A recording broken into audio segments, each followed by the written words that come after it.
ಚಿದಂಬರ ನಮಸ್ತೆಸ್ತು ಚಿಂತಿತ ತತ್ಪ್ರದಾಯನೆ ಉದುಂಬರ ಸದಾವಾಸೋ ಚಿದಂಬರ ನಮೋಸ್ತುತೆ.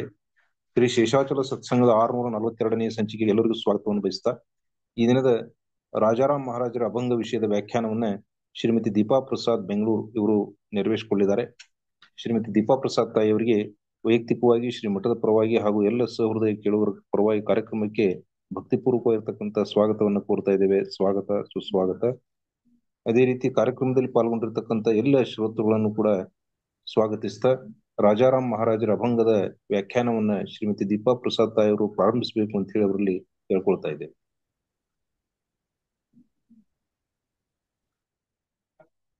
ಗುರುರ್ ಬ್ರಹ್ಮ ಗುರುರ್ ವಿಷ್ಣು ಗುರುರ್ದೇವೋ ಮಹೇಶ್ವರ, ಗುರುರ್ ಸಾಕ್ಷಾತ್ ಪರಬ್ರಹ್ಮ ತಸ್ಮೈ ಶ್ರೀ ಗುರವೇ ನಮಃ. ಚಿದಂಬರ ನಮಸ್ತೆಸ್ತು ಚಿಂತಿತಾರ್ಥ ಪ್ರದಾಯಿನೇ, ಔದುಂಬರ ಸದಾವಾಸ ಚಿದಂಬರ ನಮೋಸ್ತುತೆ. ಎಲ್ಲ ಆತ್ಮಜ್ಯೋತಿಗಳಿಗೆ ಶಿರಸಾಷ್ಟಾಂಗ ಪ್ರಣಾಮ ಮಾಡುತ್ತಾ, ನನ್ನ ಸದ್ಗುರುಗಳಾದ ಶ್ರೀ ಚಂದ್ರಕುಮಾರ್ ಅವರು ದಿವ್ಯ ಚರಣಾರವಿಂದಕ್ಕೆ ಸಾಷ್ಟಾಂಗ ಪ್ರಣಾಮ ಮಾಡುತ್ತಾ, ಸದ್ಗುರು ಶ್ರೀ ಶಿವಚಿದಂಬರೇಶ್ವರ್ ಮಹಾರಾಜರವರು ದಿವ್ಯ ಚರಣಾರವಿಂದಕ್ಕೆ ಸಾಷ್ಟಾಂಗ ಪ್ರಣಾಮ ಮಾಡುತ್ತಾ, ಸದ್ಗುರು ಶ್ರೀ ಶೇಷಾಚಲ್ ಮಹಾರಾಜರವರ ದಿವ್ಯ ಚರಣಾರವಿಂದಕ್ಕೆ ಸಾಷ್ಟಾಂಗ ಪ್ರಣಿಪಾತ ಮಾಡುತ್ತಾ, ಪೂಜ್ಯರಾದ ವಿಶ್ವನಾಥ್ ಚಕ್ರವರ್ತಿ ಗುರುಜಿಯವರ ದಿವ್ಯ ಚರಣಾರವಿಂದಕ್ಕೆ ಸಾಷ್ಟಾಂಗ ಪ್ರಣಾಮ ಮಾಡುತ್ತಾ, ಹಾಗೂ ಬಂದಿರತಕ್ಕಂಥ ಎಲ್ಲಾ ಶ್ರೋತ ಸದ್ಭಕ್ತರಿಗೆ ಮತ್ತೊಮ್ಮೆ ಪ್ರಣಾಮವನ್ನು ಸಲ್ಲಿಸುತ್ತಾ, ಇಂದಿನ ನಾವು ಆಧ್ಯಾತ್ಮ ರಾಮಾಯಣದಲ್ಲಿ ಒಂದು ಅಭಂಗ ಬರುತ್ತೆ. ಏನಪ್ಪಾ ಅಭಂಗ? ನಿನ್ನೆ ಎಲ್ಲರೂ ನಾವು ಯುಗಾದಿ ಹಬ್ಬನ ಆಚರಿಸಿದ್ವಿ. ಎಲ್ಲರಿಗೂ ಯುಗಾದಿ ಹಬ್ಬದ ಶುಭಾಶಯಗಳು. ಯುಗಾದಿ ಹಬ್ಬ ಅಂದ್ರೆ ನಮಗೆ ಹೊಸ ವರ್ಷ, ಚೈತ್ರ ಶುದ್ಧ ಪ್ರತಿಪದದಿಂದ ಶುರುವಾಗೋದು. ನಮಗೆ ಹಿಂದೂ ಅವರಿಗೆ ಸನಾತನ ಏನಪ್ಪಾ ಅಂದ್ರೆ ನಮ್ಗೆ ಶುರುವಾಗತ್ತೆ ಈ ಹಬ್ಬ. ಅಂದ್ರೆ ಒಂದು ವರ್ಷದ ಕಾಲದಲ್ಲಿ ನಿತ್ಯವೂ ನಮಗೆ ಹೆಂಗಾಗ್ಬೇಕಪ್ಪ ಇದು? ಯುಗಾದಿ ನಿನ್ನೆ ಆಯ್ತು ಮುಗ್ದೋಯ್ತು ಅನ್ನದಂತಿರಬಾರ್ದು. ಯಾವುದೇ ಒಂದು ಹಬ್ಬ ಆಚರಿಸಿದ್ರು ಆ ಹಬ್ಬಕ್ಕೆ ಅದ್ರೆ ಅದು ಮಹತ್ವ, ವಿಶೇಷತಾ, ಸಿಗ್ನಿಫಿಕೆನ್ಸ್ ಇರುತ್ತೆ. ನಿನ್ನೆ ಒಂದು ಮಹಾರಾಜರು, ರಾಜಾರಾಮ್ ಮಹಾರಾಜರು ಅಧ್ಯಾತ್ಮ ರಾಮಾಯಣದಲ್ಲಿ ಮೊದಲನೇ ಅಭಂಗ, ಒಂದು ಈ ಗುಡಿಪಾಡುವ ಅಥವಾ ಯುಗಾದಿ ಹಬ್ಬದ ಕುರಿತಾಗಿ ಒಂದು ಅಭಂಗವನ್ನು ರಚಿಸಿದ್ದಾರೆ ಆಧ್ಯಾತ್ಮ ರಾಮಾಯಣದಲ್ಲಿ. ಮುಂದಿನ ಬರುವ ಕಾಲದಲ್ಲಿ ನಾವು ಅಧ್ಯಾತ್ಮ ರಾಮಾಯಣವನ್ನು ನೋಡೋಣ. ಸಂಪೂರ್ಣವಾಗಿ ಆಧ್ಯಾತ್ಮ ರಾಮಾಯಣ ಅಂದ್ರೆ ತತ್ವ ಭಾಗದು, ಕಥಾಭಾಗ ರಾಮಾಯಣ. ರಾಮನ ಕ್ಯಾರೆಕ್ಟರ್ ಹೆಂಗಿತ್ತು, ರಾಮ ಹೆಂಗಿದ್ದ, ಸೀತಾ ಹೆಂಗಿದ್ಲು, ಲಕ್ಷ್ಮಣ ಹೆಂಗಿದ್ದ ಅನ್ನೋದು ನಾವು ಪುರಾಣ ಕಥೆಯಲ್ಲಿ ನಾವು ಆ ರಚನೆ, ಗ್ರಂಥ ರಚನೆಯಲ್ಲಿ ನೋಡಿದ್ದೀವಿ. ಆದ್ರೆ ಆಧ್ಯಾತ್ಮ ರಾಮಾಯಣ ಅಂದ್ರೆ ನಮ್ಮ ಈ ದೇಹ, ಮನಸ್ಸು, ಬುದ್ಧಿಗೆ ಸಂಬಂಧಪಟ್ಟಿದ್ದು ತತ್ವಜ್ಞಾನ. ಪಿಂಡಾಂಡಕ್ಕೆ ಸಂಬಂಧಿತ ಜ್ಞಾನವು ಆಧ್ಯಾತ್ಮ ಜ್ಞಾನ. ಆಧ್ಯಾತ್ಮ ಅಂದ್ರೆ ಸಂಪೂರ್ಣವಾಗಿ ಅದು ಮನಸ್ಸಿಗೆ ಸೇರಿದ್ದು. ಆದಿ ಭೌತಿಕ ಅಂದ್ರೆ ನಮ್ಮ ಸುತ್ತಮುತ್ತಲು ನಡೀತಾ ಇರೋದು. ಆದಿ ದೈವಿಕ ಅಂದ್ರೆ ದೇವತಾಗಳು, ಗ್ರಹಗಳು, ಅವರಿಂದ ಉಂಟಾಗುವ ಬಾಧೆ ಏನಿದೆಯೋ ಅದು. ಆಧ್ಯಾತ್ಮ ಅಂದ್ರೆ ಮನಸ್ಸಿಗೆ ಸಂಬಂಧಪಟ್ಟಿದ್ದು. ಹಾಗಾಗಿ ಆಧ್ಯಾತ್ಮ ರಾಮಾಯಣದಲ್ಲಿ ಮೊದಲನೇ ಅಭಂಗ ಏನ್ ತಗೊಂಡಿದ್ದಾರೋ ಈ ಯುಗಾದಿ ಹಬ್ಬದ ಕುರಿತಾಗಿ ನಾವೆಲ್ಲರೂ ಸೇರಿ ನೋಡೋಣ. ಅದರ ಶ್ರವಣ, ಚಿಂತನ, ಮನನ ಮಾಡಿ ನಾವು ನಮ್ಮ ಜೀವನದಲ್ಲಿ ಏನ್ ಅಳವಡಿಸ್ಕೊಂಡ್ರೆ ನಾವು ಸುಖಿ ಆಗತ್ತೇವಪ್ಪ. ಸುಖಿ ಆಗೋ ವ್ಯಾಖ್ಯಾನ ಏನು ಅಂದ್ರೆ, ಜನಕ್ಕೆ ಏನ್ ಅನ್ಸುತ್ತೆ, ಎಲ್ಲರಿಗೂ ಸುಖಿನೇ ಆಗ್ಬೇಕು, ಯಾರಿಗೂ ದುಃಖ ಬೇಡ. ಅದು ನಿಜ ಸ್ಥಿತಿ. ಯಾಕೆಂದ್ರೆ ನಮ್ಮ ನಿಜ ಸ್ಥಿತಿ ಏನಿದೆ, ಯಾವಾಗ್ಲೂ ಆನಂದದಲ್ಲಿ ಇರುವುದು. ಈ ಜೀವಾತ್ಮದ ಸ್ಥಿತಿ ಏನಪ್ಪಾ, ಅದ್ ಯಾವಾಗ್ಲೂ ಆನಂದದಲ್ಲಿ ಇರ್ಬೇಕು. ಆದ್ರೆ ಅದ್ ಆನಂದ ಎಲ್ಲಿ ಹುಡುಕಾಡ್ತಿದೆ? ಚಿಕ್ಕ ಪುಟ್ಟ ವಸ್ತು, ವಿಷಯ, ವ್ಯಕ್ತಿ ಹೊರಗಡೆಯಿಂದ ಈ ಆನಂದ ಪಡ್ಕೋಬಹುದು ಅಂತ ಭ್ರಾಂತಿ ಹೊಂದ್ಬಿಟ್ಟು ಈ ದೇಹ ಮತ್ತೆ ಮನಸ್ಸನ್ನ ಬಳಕೆ ಮಾಡಿಕೊಂಡು ಅದು ಏನಾಗುತ್ತಿದೆ, ಈ ಚಕ್ರದಲ್ಲಿ, ಈ ಸಂಸಾರ ಎಂಬುವ ಚಕ್ರದಲ್ಲಿ ಸಿಕ್ಕಾಕೊಂಡು ಒದ್ದಾಡ್ತೀವಿ. ಚಿಕ್ಕ ಚಿಕ್ಕ ಆನಂದ ಏನಪ್ಪಾ, ಒಂದ್ ಗಾಡಿ ತಗೊಂಡ್ರೆ ಒಂದ್ ಆನಂದ ಆಯ್ತು ಅನ್ಕೋತೀವಿ, ಒಂದ್ ಬಂಗ್ಲೋ ಕಟ್ಟಿದ್ರೆ ಒಂದ್ ಆನಂದ ಆಯ್ತು. ಆ ಬಂಗ್ಲೋ ಮಾಡಿ, ದೊಡ್ಡ ಬಂಗ್ಲೋ ಮಾಡಿ ಅದನ್ನ ಕ್ಲೀನ್ ಮಾಡ್ಲಿಕ್ಕೆ ಯಾರು ಸಿಗ್ಲಿಲ್ಲ ಅಂದ್ರೆ ಮತ್ತೆ ನಮಗೆ ತಲೆಗೆ ನಾವು ಹೊತ್ಕೊಳುತ್ತೆ, ಅಯ್ಯೋ ಇಷ್ಟು ದೊಡ್ಡ ಮನೇನ ಯಾರು ಕ್ಲೀನ್ ಮಾಡ್ಬೇಕು. ಯಾವಾಗಾದ್ರು ಪೇಂಟಿಂಗ್ ಮಾಡ್ಬೇಕು ಅಂದ್ರೆ ಬಂಗ್ಲೋನ ಲಕ್ಷಾಂತರ ರೂಪಾಯಿ ಪೇಂಟಿಂಗ್ ಕೇಳಿದಾಗ ಅಯ್ಯೋ ರಾಮಚಂದ್ರ ಇದೇನಪ್ಪ ಇಷ್ಟೊಂದು ದುಡ್ಡು ಕಟ್ಟಬೇಕಾ ಅಂತ ಜೀವ ಹೋಗುತ್ತೆ ದುಡ್ಡು ಕೊಡ್ಲಿ. ಅಷ್ಟ್ ದೊಡ್ಡ ಮನೆ ಮತ್ತೆ ಯಾಕೆ ಕಟ್ಟಬೇಕಾಗಿತ್ತು ನಾವು? ಅವಾಗ ಆನಂದ, ಅಯ್ಯೋ ನಾವು ದೊಡ್ಡ ಮನೆ ಕಟ್ಟಬೇಕು, ದೊಡ್ಡ ಮನೆ ಕಟ್ಟಬೇಕು. ಆದ್ರೆ ದೊಡ್ಡ ಮನೆ ಕಟ್ಟದ ಕೂಡಲೇ ಆನಂದ ಮುಗಿದು ಹೋಯಿತು ಅಂದ್ರೆ ಕ್ಷಣಿಕ ಸುಖ ಇವೆಲ್ಲ. ಸಂತರು ಸತ್ಪುರುಷರು ನಮಗೇನಂತಾರೆ ಬಂದು, ನೀವು ಕ್ಷಣಿಕ ಸುಖದಿಂದ ಹೋಗ್ಬೇಡಿ, ಶಾಶ್ವತ ಶಾಶ್ವತ ಸುಖವನ್ನು ಪಡೀರಪ್ಪ. ಶಾಶ್ವತ ಸುಖದಿಂದ ಹೋಗಿ. ಅದೆಲ್ಲಿದೆ? ಅದು ಪರಮಾತ್ಮನ ಬಳಿಕ ಇದೆ. ಒಮ್ಮೆ ಪರಮಾತ್ಮ ಯಾರು, ನಾನ್ ಯಾರು, ಪೃಥ್ವಿ ಮೇಲೆ ಈ ದೇಹ ಹೊತ್ಕೊಂಡು ನಾನು ಯಾಕೆ ಬಂದಿದ್ದೀನಿ, ಕೈ ಕಾಲುಗಳು ಭಗವಂತ ನನಗೆ ಏನಕ್ಕೆ ಕೊಟ್ಟಿದ್ದಾನೆ? ಪರಮಾತ್ಮನನ್ನ ನೋಡಕ್ಕೆ. ವಾಚ ಕೊಟ್ಟಿರೋದು ಪರಮಾತ್ಮನ ಭಜನೆ ಕೀರ್ತನೆ ಮಾಡ್ಲಿಕ್ಕೆ, ನಾಮ ಸಂಕೀರ್ತನೆ ಮಾಡ್ಲಿಕ್ಕೆ, ಕಿವಿಯಿಂದ ಕಥಾಶ್ರವಣ ಮಾಡಕ್ಕೆ, ಕೈಯಿಂದ ಹೂ ಮಾಲೆಗಳನ್ನ ಪೋಳಿಸಿ ಉಪಕರಣಗಳನ್ನ ತೊಳೆದು, ಕಾಲಿಂದ ತೀರ್ಥಯಾತ್ರೆಗಳನ್ನ ಮಾಡಿ ಪ್ರದಕ್ಷಿಣೆಯನ್ನು ಹಾಕ್ಲಿಕ್ಕೆ ದೇಹವನ್ನು ಕೊಟ್ಟಿದ್ದಾನೆ ವಿನಃ ವ್ಯರ್ಥವಾಗಿ ಆಹಾರ ಭಯ ನಿದ್ರಾ ಮೈಥುನ ಮಾಡ್ಲಿಕ್ಕೆ ಕೊಟ್ಟಿಲ್ಲ. ಅದು ಪ್ರಾಣಿಗಳು ಮಾಡ್ತಾವೆ, ನಮಗೂ ಪ್ರಾಣಿಗೂ ಏನ್ ವ್ಯತ್ಯಾಸ? ಇದನ್ನೇ ಸಂತರು ಪುರುಷರು ಬಂದು ನಮಗೆ ಏನ್ ಮಾಡ್ತಾರೆ, ಬೋಧನೆ ಎಲ್ಲಿ ಮಾಡ್ತಾರೆ? ಮನಸ್ಸಿಗೆ ಟಚ್ ಆಗ್ಬೇಕು, ಮನಸ್ಸಿಗೆ ಹಿಟ್ ಆಗ್ಬೇಕು. ಟಾರ್ಗೆಟ್ ಅಚೀವ್ಡ್ ಅಂತ ಬರುತ್ತೆ ಕೆಲವೊಂದು ಆಟದಲ್ಲಿ. ಟಾರ್ಗೆಟ್ ಅಚೀವ್ಡ್ ಅಂದ್ರೆ ನಾನು ನನ್ನ ಏನು ಗುರಿ ಇತ್ತೋ ಮುಟ್ಟದೆ ಅಂತ. ನಮ್ಮ ಗುರಿ ಏನಿದೆ? ಭಗವಂತನ ಪ್ರಾಪ್ತಿ. ನರದೇಹ ಬಂದಿರದೆ ಭಗವಂತನ ಪ್ರಾಪ್ತಿ, ಇನ್ನೇನಕ್ಕೂ ಬಂದಿಲ್ಲ ಅದು. ಇಲ್ಲ ಅಂದ್ರೆ ಆ ಕುರಿ ನಾಯಿ ಬೆಕ್ಕು ತರ ನಾವು ಬದುಕ್ತಾ ಇದೀವಿ, ನಮಗೂ ಅವರಿಗೂ ಯಾವ ವ್ಯತ್ಯಾಸವೂ ಇಲ್ಲ. ಆದರೆ ಪರಮಾತ್ಮ ಏನ್ ಮಾಡ್ದ? ತನ್ನನ್ನ ತಾನು ಇವ್ದು ಎಲ್ಲಾ ಜೀವರಾಶಿಗಳು ಚರ ಅಚರದಲ್ಲಿ ವ್ಯಕ್ತಪಡಿಸಿದಾಗ ವಾಣಿ ಅವ್ರಿಗೆ ಕೊಡ್ಲಿಲ್ಲ. ಅಸಮಾಧಾನ ಆಯ್ತು ಪರಮಾತ್ಮನಿಗೆ. ಅಯ್ಯೋ ಇದೇನಪ್ಪಾ ನಾನ್ ಮಾಡ್ತಾ ಇದ್ದೀನಿ, ಎಲ್ಲಿಂದ ನಾನು ನನ್ನನ್ನ ನಾನು ವ್ಯಕ್ತಪಡಿಸ್ಬೇಕು? ಒಂದು ಆನಂದ ಆಯ್ತು, ಒಂದು ದುಃಖ ಆಯ್ತು, ಒಂದು ಕ್ರೋಧ ಬಂತು, ಹೆಂಗೆ ವ್ಯಕ್ತಪಡಿಸ್ಬೇಕು? ಪ್ರಾಣಿಗಳಿಗೆ ಆ ಸಹುಲಿಯತ್ ಕೊಟ್ಟಿಲ್ಲ. ಕೇವಲ ಮನುಷ್ಯನಿಗೆ ವಾಣಿ ಕೊಟ್ಟಿ, ಶಬ್ದವನ್ನು ಕೊಟ್ಟಿ, ಹಾಗೂ ಬುದ್ಧಿಯಲ್ಲಿ ವಿವೇಕವನ್ನು ಕೊಟ್ಟ. ಸಾರ ಅಸಾರ ವಿಚಾರವನ್ನು ತಿಳ್ಕೊಂಡು ನೀನೇನ್ ಮಾಡಪ್ಪ, ಜೀವನವನ್ನ ನಿರೂಪಿಸ್ಕೋ. ನೀನು you are the creator of your destiny ಅಂತ ನಾವು ಓದ್ತೀವಿ. ನನ್ನ ಭಾಗ್ಯವನ್ನ ನಾನೇ ನಿರೂಪಿಸ್ಕೊಳಕ್ ಕೊಟ್ಟಿದ್ದಾನೆ ಪರಮಾತ್ಮ ಅವಕಾಶ.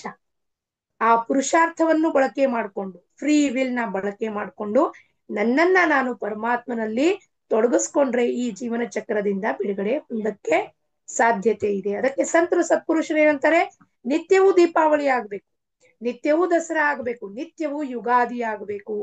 ಒಂದ್ ದಿವಸ ಹೋಳಿಗೆ ಮಾಡಿದ್ದಾಯ್ತು, ಬಹಳ ಜೋಶ್ನಲ್ಲಿ ಮಾಡಿದ್ದಾಯ್ತು, ಕಡಬ್ ಮಾಡಿದ್ದಾಯ್ತು, ಪುರಿ ಶ್ರೀಖಂಡ್ ಮಾಡಿದ್ದಾಯ್ತು, ತಿಂದಿದ್ದಾಯ್ತು. ಆಮೇಲೆ ಮುಂದೇನಾಯ್ತು? ಮರು ದಿವಸ ಅದೇ ಮತ್ತು ಗೋಳಾಟ ಶುರುವಾಯ್ತು. ಹಂಗಾಗಬಾರದು. ಏನ್ ಹೇಳ್ತಾರ ರಾಜಾರಾಮ್ ಮಹಾರಾಜು? ನಾವೆಲ್ಲರೂ ಸೇರಿ ನೋಡೋಣ. ಭೂತಿ ಮದ್ಭೂತಿ ಮತ್ಸರ ಸಾಂಡಾವ ಸಂವತ್ಸರತೋ ಪಾಡವ ಚಿತ್ತಿ ವಿಷಯತೆ ಸೋಡಿ ಭಕ್ತಿಯು ಭಾರಿಲಿ ಗುಡಿ ಸದಾ ಆನಂದ ಭಜನಿ ಆತ್ಮಾರಾಮ ಸಿಂಹಾಸನಿ ಏಕರೂಪ ಚರಾಚರ ದಾಸಮಣೆ ಚಿದಂಬರ. ಏನಾರು ಒಂದು ಅಭಂಗವನ್ನು ನೋಡಿದಾಗ ಅದನ್ನ ಬಾಹ್ಯವಾಗಿ ಶಬ್ದವನ್ನ ನೋಡಬಾರ್ದು. ಅವರು ಯಾವ ಸ್ಥಿತಿದಲ್ಲಿ ಬರ್ದಿದ್ದಾರೆ, ಆ ಬ್ರಹ್ಮಾನಂದ ಸ್ಥಿತಿಯನ್ನು ಹೊಂದಿ ಶಬ್ದ ರಚನೆ ಆದಾಗ ಎಂಥ ವೇದಾಂತದ ಶಬ್ದ ತತ್ವವನ್ನು ನಮಗೆ ತೋರಿಸ್ಕೊಟ್ಟು ನಮಗೆ ವಾಪಸ್ ನಮ್ಮ ಮೂಲಕ್ಕೆ ಕರ್ಕೊಂಡು ಹೋಗುವಂತ ಅಭಂಗಗಳಿದೆ. ಹಾಗಾಗಿ ನಾವು ಏನೋ ಶಬ್ದಗಳನ್ನ ಮೇಲ್ ನೋಡ್ಬಿಟ್ಟು ಮೇಲ್ ಅರ್ಥನ ಅದನ್ನ ಟ್ರಾನ್ಸ್ಲೇಟ್ ಮಾಡಿಬಿಟ್ಟು ಅದನ್ನ ಹಂಗೆ ವಿಚಾರ ಮಾಡಬಾರ್ದು. ಆಳವಾಗಿ ಹೋಗಿ ಆಧ್ಯಾತ್ಮಿಕ ದೃಷ್ಟಿಯಿಂದ, ತತ್ವ ದೃಷ್ಟಿಯಿಂದ ಏನನ್ನ ನಮಗೆ ತಿಳಿಸ್ತಾ ಇದಾರಪ್ಪ ರಾಜಾರಾಮ್ ಮಹಾರಾಜರು. ತತ್ವ ದೃಷ್ಟಿಯಿಂದ ತೋರಿಸಿದ್ರು ಕೂಡ ಪರಮಾತ್ಮನ ಮುಟ್ಲಿಕ್ಕೆ ಅಸಾಧ್ಯ ಇದೆ. ಆದ್ರೂ ಅದನ್ನ ತತ್ವನ ಹಿಂಗೆ ನಾವು ಪ್ರತಿಪಾದ ಮಾಡಬೇಕು ಅಂದಾಗ ಶಬ್ದದ ಜೋಡಣೆ ಮಾಡಿ ನಾವು ಅದನ್ನ ಚಿಂತನ ಮಾಡುವಾಗ ಆಳವಾಗಿ ಚಿಂತನ ಮಾಡಬೇಕು. ಭೂತಿ ಮತ್ಸರ ಸಾಂಡಾವ. ಭೂತಿ ಅಂದ್ರೆ ಏನಪ್ಪಾ? ಭೂತಿ ಅಂದ್ರೆ ಈ ಪಂಚಮಹಾಭೂತಗಳು. ಭೂತಿ ಮತ್ಸರ, ಮತ್ಸರ ಅಂದ್ರೆ ದ್ವೇಷ ಅಸೂಯೆ ಭಾವನೆಯನ್ನ ಸಾಂಡಾವ ಬಿಟ್ಟು ಬಿಡಬೇಕು. ಯಾರು ಬಿಡಬೇಕು?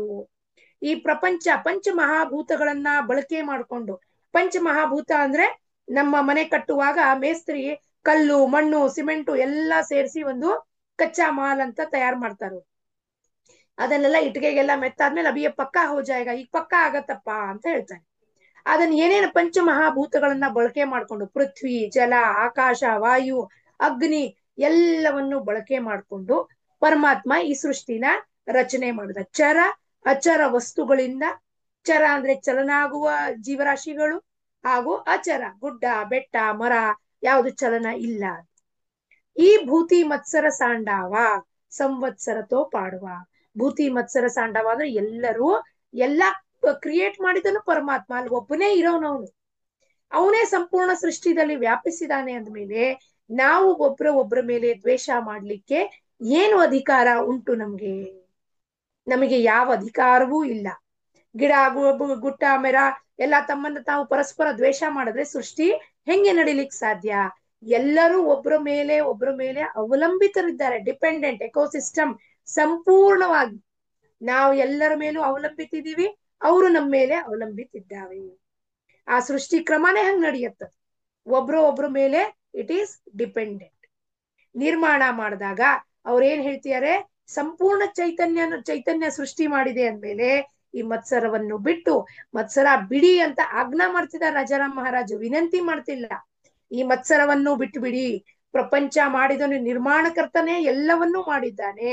ಸೊ ಯಾರ ಮೇಲೂ ಯಾರು ಹಗೆ ಆಗ್ಲಿ, ಅಸೂಯೆ ಆಗ್ಲಿ, ಅಥವಾ ಕಾಂಪಿಟೇಷನ್ ಆಗ್ಲಿ, ಕಂಪ್ಯಾರಿಸನ್ ಮಾಡೋದಾಗ್ಲಿ ಅಲ್ಲಿ ಅವಕಾಶವೇ ಇಲ್ಲ.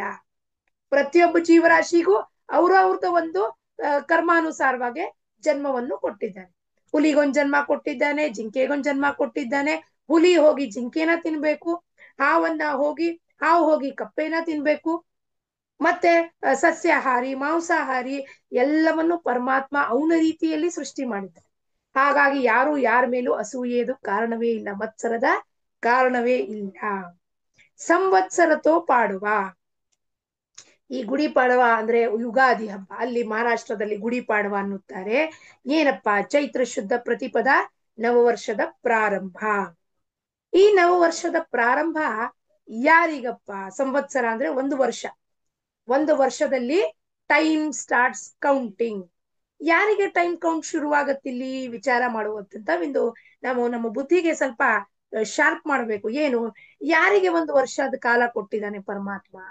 ಈ ಜೀವಾತ್ಮಕ್ಕೆ ಒಂದು ವರ್ಷದ ಕಾಲ ಕೊಟ್ಟಿದ್ದಾನೆ. ಪುನಃ ನಿನಗೆ ಒಂದು ವರ್ಷದ ಅವಕಾಶವನ್ನು ಕೊಡ್ತಾ ಇದ್ದೀನಿ.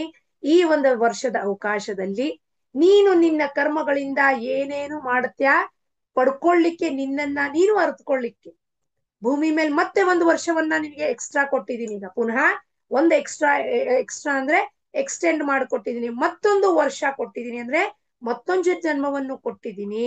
ಈ ಒಂದು ವರ್ಷಗಳ ಕಾಲ 365 ದಿವಸ, 52 ವೀಕ್ಸು. ಇದು ಇಂಗ್ಲಿಷಿನ ಕ್ಯಾಲೆಂಡರ್ ಪ್ರಕಾರ ನಾವ್ ಏನೇನ್ ಹೇಳ್ತೀವೋ ಇದೆಲ್ಲವೂ ಇಲ್ಲ.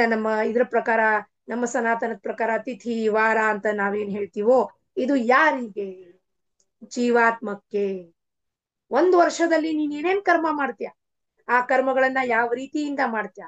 ತ್ರಿಕರಣ ಶುದ್ಧಿಯಿಂದ ಮಾಡ್ತೀಯೋ, ಮತ್ತೆ ಕಲುಷಿತ ಭಾವನೆ ಇಟ್ಕೊಂಡೇ ಮಾಡ್ತೀಯೋ, ಮತ್ತೆ ವಾಪಸ್ ಈ ಕರ್ಮ ಏನು ಒಂದು ವರ್ಷದಲ್ಲಿ ಗುಡ್ಡೆ ರಾಶಿ ಆಗುತ್ತೋ ಕರ್ಮ, ಅದ್ರದ ಫಲ ಅನುಭವಿಸ್ಲಿಕ್ಕೆ ಮತ್ತೊಂದು ವರ್ಷ, ಮತ್ತೊಂದು ಜನ್ಮ, ಹಿಂಗೆ ಎಷ್ಟು ಸಂವತ್ಸರಗಳ ಕಾಲ ಈ ದೇಹ ಹೋಗಿದೆ, ಈ ದೇಹ ಬಂದಿದೆ. ಯಾಕೆಂದ್ರೆ ಈ ದೇಹಾನು ಒಳಗೆ ಪಿಂಡಾಂಡ ಮಾಡಿರೋದು ಪಂಚಮಹಾಭೂತಗಳಿಂದ. ಅಸ್ಥಿ, ಮಾಂಸ, ಮಜ್ಜ, ರಕ್ತ, ನೀರು ಎಲ್ಲಾ ಸೇರ್ಕೊಂಡು ಅಗ್ನಿ, ವಾಯು ಎಲ್ಲಾ ತತ್ವಗಳು ಇಲ್ಲಿ ಒಳಗೆ. ಸೊ ಈ ಒಂದು ವರ್ಷಗಳ ಕಾಲ, ಈ ಒಂದು ವರ್ಷ ಆದ್ರೆ ಒಂದು ಜನ್ಮ, 2 ಜನ್ಮ, ಹಿಂಗೆ ಎಷ್ಟು ಜನ್ಮದಲ್ಲಿ ನಾವು ಎಲ್ಲಾ 84 ಲಕ್ಷ ಯೋನಿಗಳಲ್ಲಿ ಎಲ್ಲಾ ಜೀವರಾಶಿಯಾಗಿ ಹುಟ್ಟು ಬಂದಿದೀವಿ. ನಾವು ಶೂದ್ರೂ ಆಗಿದ್ದೀವಿ, ಬ್ರಾಹ್ಮಣರು ಆಗಿದ್ದೀವಿ, ಕ್ಷತ್ರಿಯರು ಆಗಿದ್ದೀವಿ, ವೈಶ್ಯರು ಆಗಿದ್ದೀವಿ, ಮತ್ತೆ ಗೃಹಸ್ಥಿ ಆಗಿದ್ದೀವಿ, ಸನ್ಯಾಸಿ ಆಗಿದ್ದೀವಿ, ಮಂಗ, ಮರ್ಕಟ, ಹಾವು, ಚೋಳು ಎಲ್ಲವೂ ಆಗಿದ್ದೀವಿ. 84 ಲಕ್ಷ ಯೋನಿ ಅಂದ್ರೆ ವಿಚಾರ ಮಾಡ್ರಿ, ನಾವ್ ಏನೇನ್ ಆಗಿಲ್ಲ. ಕಸ ಹೊಡೆಯೋರು ಆಗಿದ್ದೀವಿ, ಭಿಕ್ಷಿಕರು ಆಗಿದ್ದೀವಿ, ಎಲ್ಲಾ ರೀತಿಯಲ್ಲೂ ನಾನಾ ರೂಪ ತಾಳಿ ನಾವು ಬಂದಿದ್ದೀವಿ. ಆದ್ರೆ ಇದರಿಂದ ನಾವು ಬಿಡುಗಡೆ ಹೊಂದಬೇಕೋ ಬೇಡವೋ ಅನ್ನೋದಕ್ಕೆ ಮತ್ತೆ ಪುನಃ ಒಂದು ವರ್ಷ ಪರಮಾತ್ಮ ನಮಗೆ ಕೊಡ್ತಾನೆ. ಈ ವರ್ಷದಲ್ಲಿ ನೀನ್ ಏನೇನ್ ಮಾಡ್ತೀಯಪ್ಪ, ನಾನು ನೋಡುತ್ತೇನೆ.